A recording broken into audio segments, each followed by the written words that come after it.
Fire away. Any injury updates on Chris Jenkins? No, we'll get into the week to evaluate both of them. I really think it's too early in the week to say on either one of them. The surgery went well for Chris on Friday, and so again we'll get to Wednesday, see where he's at. Same with T, same with Demarius. He's been practicing, so he continues to progress and get better. And where he is for this weekend's game remains to be seen right now. Was there any shot of T playing on Sunday, or was that kind of out of the question early in the way? Once you got to Friday, early We Saturday? just wanted to take it. It happened Thursday. We want to see how he felt Friday and Saturday, and wouldn't put him out there like that. So ultimately didn't play him. We didn't get the injury report until after we talked to you on Friday. With Mims going to DNP, was that just because you knew he wasn't going to play? And Correct. What's the plan for him this week? We'll continue just to see where it goes, and see how he's feeling. And you don't want to rush him into it too quickly. It's a rookie that you want to make sure is healthy. It's a pec injury, and so again, that's a big part of what he does. And so again, you just got to be mindful. He's starting to feel a lot better, starting to get in the groove of individual.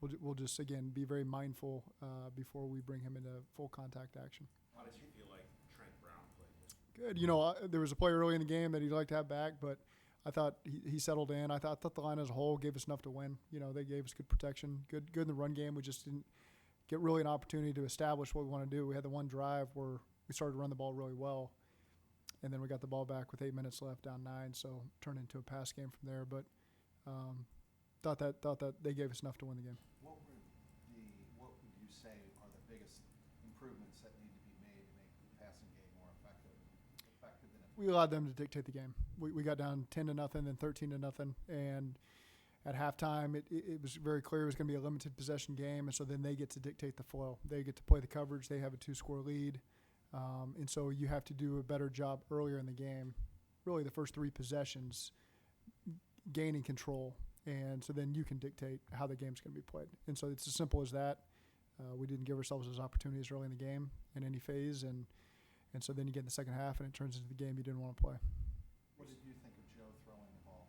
How did he look to you? Yeah, I thought he threw accurately. I think that everybody evaluates that game, myself, Joe, everybody, and we've all got to be better than what we gave. Obviously, when you lose and you score 10 points, it's not good enough for anybody, and none of us are proud of what we walked off the field in the first game of the season. But there's a lot to build on. There is a lot of positives that we're happy with, and we'll correct the mistakes that we made, and we'll be accountable for that, and we'll be able to move forward and put a much better effort forward going into next weekend. In terms of depth of target, is there anything that when you go back and look at it, you say that maybe things could have maybe been a little bit deeper, or was that as short as you expected? I mean, what was your overall thoughts on kind of the depth of the target? Again, like I'm saying, they were able to dictate the game after halftime with a 13-0 lead, and so again, we only had 6 normal down plays before the last drive of the half. We started to move the ball before the half. We fumbled on the 2-yard line, and then so we were able to move the ball. It was just too little, too late, and we didn't have the points to show for some of that movement.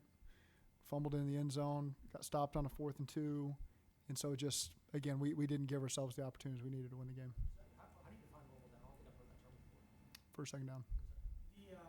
The final drive you guys had, was Burrow's timing just not clicking as he went through his progressions on that drive? No, I wouldn't say so. There's a progression. There's an alert on one play. There's, he went to the check down on the second play. The nickel fell off the double slant, so he went to the check down, which was a good decision. And then, we found a check down on the third play, and so I wouldn't say there was anything about the timing, no. On the third down, was there an opportunity to take a shot there with those guys going deep? It's tough. You can play it a couple different ways, and so we'll coach it up and decide what we want to do in that play going forward. When you went through camp and kind of figuring out how Joe felt and the feedback he was getting as he went through it, what was kind of the general consensus you got from him as he went through camp on how he was feeling, specifically with the wrist as he kind of got closer to the game? Positive. Like the communication defensively overall?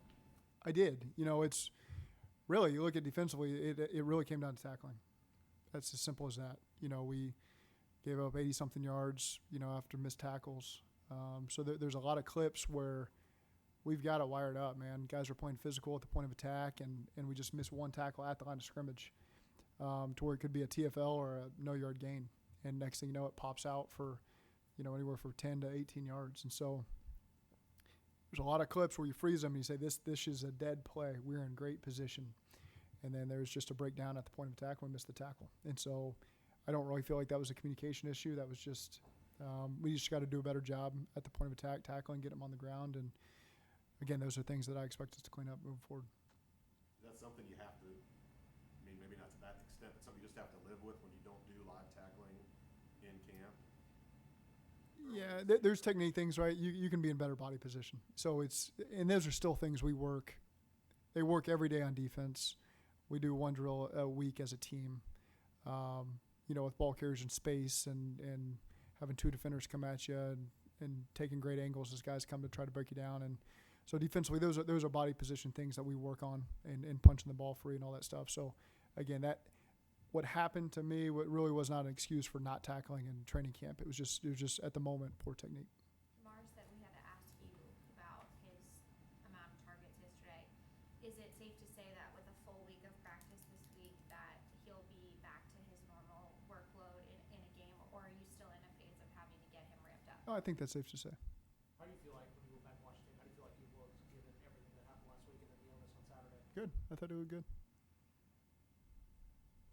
You talked about the trunk play they did get. Yeah. About how Joe could have maybe thrown him over the top, I guess maybe, or underneath. What's the dynamics of that decision from a quarterback's perspective of whether The completion you're talking about? The 28-yarder, yeah. You got to factor in the safety, right? They're in a single high disguise, getting back to a two safety disguise. We got nothing on the outside holding that safety's width, and so we were in no huddle, so there wasn't a lot of checking going on there. So there are things that we do sometimes to maintain width from that safety to hold him so you can throw him down the field. That wasn't one of those cases. You had a single high look, the safety's getting out of there. He can tighten up real quick if you throw it down the middle of the field and make a play on the ball. So I thought it was wise to hold him up and take the completion there just because you weren't sure exactly how that frontside safety was going to come back into the picture. How similar was that look to the one that he had with T in the Tampa preseason game? Say that again. How similar was that look, that defensive look, and that kind of route concept as the deep shot that Joe had to T in the end zone in that preseason game? Do you remember? The incompletion? Yes. Totally different concept, totally different situation. You had a lot of third downs that you threw short of the sticks yesterday. Mm. Whether it be, between 5 and 10 yards, standard stuff, where maybe you would typically be a little bit more aggressive. Was that something that you saw that they were doing while those decisions happened, or would you have liked to have seen a little more aggression? No, it's twofold. There are things that you call beyond the sticks that you're not just throwing the ball beyond the sticks because that's oftentimes where they are. It's a fair question that makes sense. I could get into every single rep on why it happened. I felt like we had a good plan in place, and they did a good job. You got to give credit to them too. They really dictated the flow of the game by getting stops early and putting points on the board early. And then you're going into half. We fumble. They eat up all the clock going into half. They get the ball to start the second half. We fumble to start the second half. So they did the things it took to win the game. It was as simple as that. And so they deserve a lot of credit. And we didn't do the things that lead to a victory. And so it's disappointing for us, but we'll learn from it. And I'm confident that we'll be better moving forward. Obviously, the 31 made a great play on the 4th and 2 Yeah. tackle there, but do you, just as a philosophical, like on 4th down to try to be throwing past the sticks just in general? We've got to be able to get that. There was good block in the perimeter. We've got to be able to get 2 yards in a critical moment in a one-on-one. They're obviously trying to take away the deep ball. Joe made reference to that after the game. What's the fine line between taking what they're giving you underneath and trying to scheme? Yeah, I go back. We didn't do a good enough job early in the game to get control to where we get to dictate exactly how that game's played. This game to me was very similar to Dallas a couple years ago, week 2, where we got in a 14-0 hole. And so now they get to dictate the terms of here's the coverage we're going to play, here's what you're going to be able to take. There are certainly tons of plays down the field that you can attempt, and sometimes we get to them and they play different coverage, and so it doesn't work out that way. But I feel confident about the plan that was taken fold, and it became a limited possession game where every play mattered. And unfortunately, we just the very last drive we didn't give ourselves the best chance there to go down and score and put our defense in a tough spot, and couldn't dig out of it. When we go back and look at things, is there one thing maybe more so than others you would have liked to have done differently yesterday? Well, I think the start, we're all accountable for that. I go to bed feeling awful. Joe goes to bed feeling awful. There's plenty of other players that feel about the little things that they could have controlled that would have been better early in the game. So it's not something we predicted would happen. We thought we'd be off to a tremendous start, 21-0. I mean, it's how confident you feel going into the game, and when it doesn't go that way, there's no one that feels worse about it than the men walking off that field. And so again, you're sick to your stomach. You don't sleep. You're miserable all night. And now as this day goes and you start getting ramped up for Kansas City, the excitement starts to build to get a new opportunity and put our best foot forward and put that one behind us. And so again, that's just how we felt coming out of there, and that's where we're going to be going forward. What did you see on tape from the run game and then getting that heated up later on? Yeah, some positives. So early in the game, there was some good looks. We just missed it by just a centimeter. And as we got more opportunity, I was happy. We averaged 4.4 carry. I think that's a good start. We started to find a flow there in the second half. And, again, just the next time we got a possession, it was a 2-score game with 8 minutes left, and so we couldn't continue to build on that. But there was a lot of positives to draw from. I thought that the execution up front by the tight ends and the linemen were good. I thought the backs ran really hard. I thought they made good yards after contact. And so, again, if we could have played with a 10-0 lead and done a better job putting ourselves in that position, you can lean on that, and you're going to continue to force more missed tackles and kind of do the things that they did to us. And so, again, credits to them for how they played, but there were some encouraging things that we can continue to build on, and we just got to create more opportunities for ourselves. How about defensively? What were the positives defensively?